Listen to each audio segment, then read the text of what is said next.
అందరికీ నమస్కారం అండి. జేడి వరల్డ్ యూట్యూబ్ ఛానల్కు స్వాగతం. నేను ఈరోజు చేయబోయే రెసిపీ ఆలు మిరియాలు ఫ్రై అండి. చాలా టేస్ట్ ఉంటుంది. ఫంక్షన్లలో కూడా చేస్తారు ఇలాగా. ముందుగా ఆలు తీసుకున్నాను. ఇవి 1/2 kg ఉంటాయండి. అలాగే మిరియాలు, అల్లం, వెల్లుల్లి అండి. ఈ మసాలా ఫ్లేవర్ చాలా బాగుంటుంది. ఇది అప్పుడప్పుడు చేసింది అయితే చాలా బాగుంటుందండి టేస్టు. ఉడికించి పొట్టు తీసి పెట్టుకున్న ఆలు అండి. వీటిని కొంచెం మరీ పెద్దగా ఉంటే కనుక 2 ముక్కలుగా కట్ చేసుకోవచ్చు. ఉడికించి పెట్టుకున్న ఆలు, అలాగే కొంచెం పెద్ద సైజు ఉల్లిపాయలు 2 కావాలండి. దీనిలోకి పొడవుగా కోసుకుంటే బాగుంటుంది ఈ ఆలు కర్రీకి. ఆలు మిరియాల కర్రీకి ఫ్రై చాలా బాగుంటుందండి. దీనికి తగినంత ఆయిల్ వేసుకుంటున్నాను.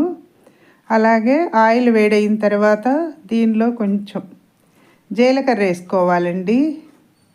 చాలా బాగుంటుందండి టేస్టు. ఇది రైసు, చపాతీలోకి, రోటీ, పుల్కా కూడా చేసుకోవచ్చు. అలాగే 2 రెమ్మల కరివేపాకు, తర్వాత ముందుగా మనం కట్ చేసి పెట్టుకున్న ఈ ఉల్లిపాయ ముక్కలు వేసి మొత్తం ఒకసారి ఇలాగ కలుపుకోవాలండి.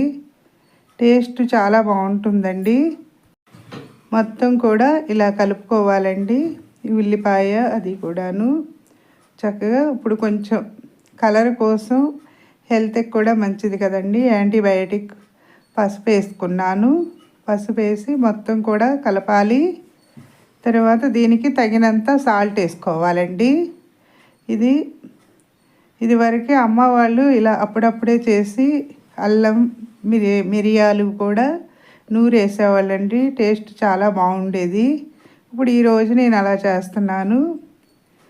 మొత్తం కూడా కలిపి ఒక 5 minutes మూత పెట్టాలండి, మీడియంలో పెట్టి స్టవ్.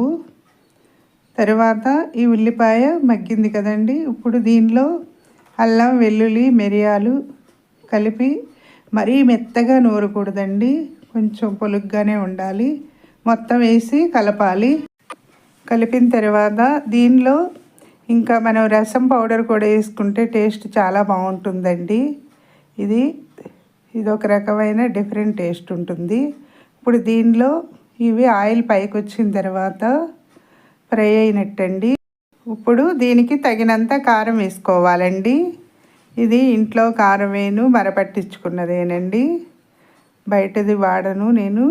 అలాగే ఇప్పుడు దీనిలో రసం పొడేస్తే టేస్ట్ బాగుంటుందండి.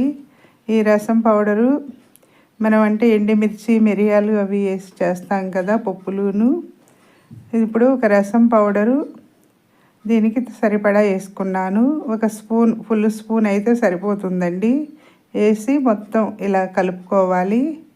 తర్వాత మనం ఉడికించి పెట్టుకున్న ఆలు వేసుకోవాలండి దీనిలో. అప్పుడు సన్నగా కావాలనుకుంటే ఇంకా చిన్నగా కోసుకోవచ్చు. ఇవి నేను మీడియం సైజులో కోసి ఉంచానండి. ఇలా వేసి మొత్తం కూడా కలుపుకోవాలి. అయిపోయిందండి. తర్వాత లాస్ట్కి గరం మసాలా వేసుకోవాలి. సబ్స్క్రైబర్స్ పెరగటం లేదండి, సబ్స్క్రైబ్ చేయండి, మరిన్ని వీడియోస్ చేస్తాను. ఇప్పుడు గరం మసాలా వేసుకోవాలండి. ఇలా ఆయిల్ పైకి వచ్చిన తర్వాత కొంచెం వేసి మూత పెట్టేస్తే అయిపోతుంది. చివరికి కొత్తిమీర వేసి గార్నిషింగ్ చేసుకోవటమేనండి, సర్వ్ చేసుకోవటమేను. ఇది ఫ్రెష్ కొత్తిమీరేను, నేను మా పెరట్లో వేసానండి. అవి కొంచెం వేసాను. సబ్స్క్రైబర్స్ పెరగటం లేదండి, సబ్స్క్రైబ్ చేయండి, మరిన్ని వీడియోస్ చేస్తాను. నేను చేసే వీడియోస్ ఎలా ఉన్నాయో కామెంట్స్లో పెట్టండి. అయిపోయిందండి ఆలు మిరియాల ఫ్రై. నచ్చితే లైక్ చేయండి, షేర్ చేయండి, సబ్స్క్రైబ్ చేయండి. మీ లక్ష్మీ కుమారి.